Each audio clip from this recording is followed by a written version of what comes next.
កំពុងរស់នៅក្នុងពិភពលោកមួយដែលច្បាប់អន្តរជាតិលែងការពារអ្នកទន់ខ្សោយទៀតហើយអ្វីដែលកំពុងតែគ្រប់គ្រងពិភពលោកសប្តាហ៍ថ្ងៃនេះមិនមែនច្បាប់ទេគឺអំណាច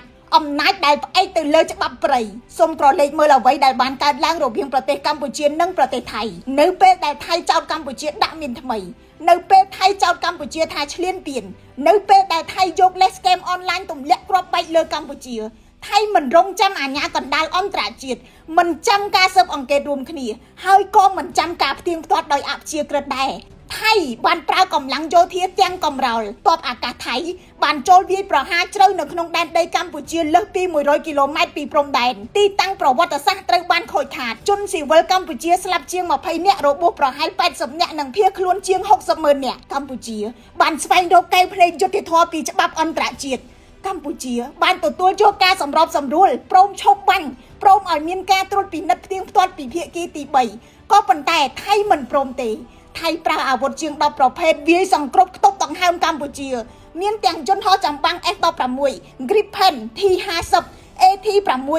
ដ្រូនអត្តឃាតដ្រូនទម្លាក់គ្រាប់បែកដ្រូនទម្លាក់ភ្លើងដ្រូនបាញ់ផ្សែងពុលប្រព័ន្ធបាញ់រ៉ុកែត DTI-2 កាំភ្លើងបាញ់គ្រាប់បែកដៃ M79 កាំភ្លើងត្បាល់60មីលីម៉ែត្រ80មីលីម៉ែត្រកាំភ្លើងយន្តធុនធ្ងន់ 12.7 មីលីម៉ែត្រកាំភ្លើង155មីលីម៉ែត្រកាំភ្លើង105មីលីម៉ែត្រកាំភ្លើងបាញ់ពន្លឺនិងរថក្រោះនេះហើយគឺជាច្បាប់ព្រៃនៅក្នុងព្រៃពួកគេមិននិយាយអំពីភាពស្របច្បាប់ទេពួកគេវាយយើងមុនចោទយើងថែមហើយតាំងខ្លួនជាជនរងគ្រោះពួកគេប្រើច្បាប់ព្រៃដោយដឹងថាយន្តការអន្តរជាតិយឺតយ៉ាវបែកបាក់និងញញើតញញើមខ្លាចប៉ះពាល់ប្រយោជន៍រៀងខ្លួនមានកិច្ចប្រជុំមានសេចក្តីថ្លែងការណ៍តែពួកគេនៅវាយយើងធម្មតានេះមិនមែនដោយសារតែពិភពលោកគ្មានច្បាប់ទេតែដោយសារតែការអនុវត្តច្បាប់អាស្រ័យទៅលើអំណាចបទពិសោធន៍លើកនេះបង្ហាញច្បាស់ថាពិភពលោកត្រូវបានគ្រប់គ្រងដោយកម្លាំងឥទ្ធិពលនិងការត្រៀមខ្លួនការអាណិតអាសូរគ្រាន់តែជាការទូតប៉ុណ្ណោះផលប្រយោជន៍ទៅជាការពិតនេះមិនមែនមានន័យថាកម្ពុជាត្រូវបោះបង់គុណធម៌នឹងការទូតនោះទេក៏ប៉ុន្តែកម្ពុជាត្រូវច្បាស់ថាគ្មានអ្នកណាជួយយើងទេបើយើងមិនខ្លាំងមិនមែនដើម្បីវាយអ្នកដទៃទេខ្លាំងមានន័យថាយើងត្រូវកសាងប្រទេសឲ្យមានសមត្ថភាពឈរលើជើងខ្លួនឯងពេញលេញខ្លាំងដោយចំណេះដឹងខ្លាំងដោយសេដ្ឋកិច្ចខ្លាំងដោយស្ថាប័នខ្លាំងដោយបច្ចេកវិទ្យាខ្លាំងដោយយោធានិងខ្លាំងដោយសាមគ្គីជាតិយើងត្រូវតែខ្លាំងក្នុងការអប់រំដើម្បីឲ្យយុវជនមានសមត្ថភាពគិតយល់និងបង្កើតអ្វីដែលថ្មី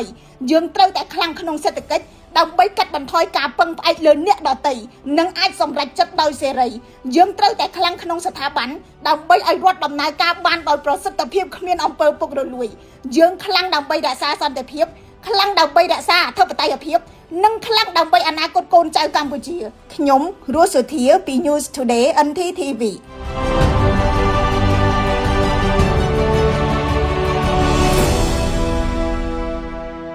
GAC គឺជារថយន្តគុណភាពខ្ពស់របស់ប្រទេសចិនបំពាក់បច្ចេកវិទ្យាទំនើបនិងមានតម្លៃសមរម្យបច្ចុប្បន្នរថយន្ត GAC កំពុងទទួលបានការគាំទ្រនិងពេញនិយមពីអ្នកប្រើប្រាស់នៅកម្ពុជានិងជុំវិញពិភពលោករថយន្ត GAC នាំចូលនិងចែកចាយផ្លូវការនៅកម្ពុជាដោយក្រុមហ៊ុន TH Group